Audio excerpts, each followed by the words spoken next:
Beneran percaya kalau kripto itu cuma buat pencucian uang?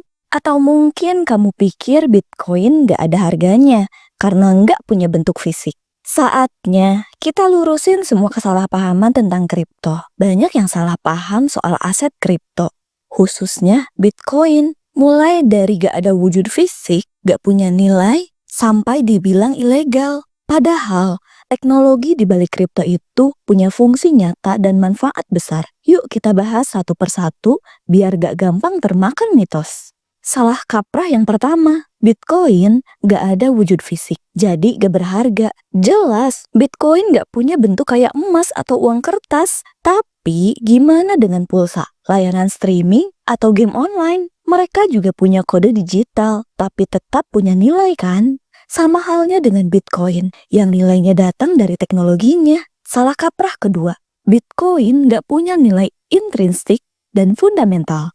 Bitcoin itu bukan saham, jadi nggak bisa dinilai kayak bisnis tradisional. Tapi nilai fundamental Bitcoin ada di teknologinya, revolusioner. Teknologi blockchain bikin transisi lebih transparan dan desentral. Bitcoin nggak dikontrol pemerintah atau institusi manapun. Jaringannya dijaga ribuan pihak independen di seluruh dunia. Jumlah Bitcoin dibatasi, maksimal cuma 21 juta unit. Karena langka, permintaannya tinggi, dan nilainya terus naik. Salah kaprah ketiga, kripto nggak ada manfaatnya. Cuma buat trading. Teknologi blockchain udah dipakai di berbagai bidang. Ethereum misalnya punya smart contract buat aplikasi digital. Ada ribuan layanan berbasis blockchain yang udah berjalan, termasuk market digital, money changer, dan game online. Bahkan beberapa negara udah jadi Bitcoin sebagai alat pembayaran yang resmi. Salah kaprah keempat, kripto cuma buat pencucian uang dan transaksi gelap. Faktanya, pencucian uang udah ada di jauh sebelum Bitcoin lahir. Yayasan, lelang seni,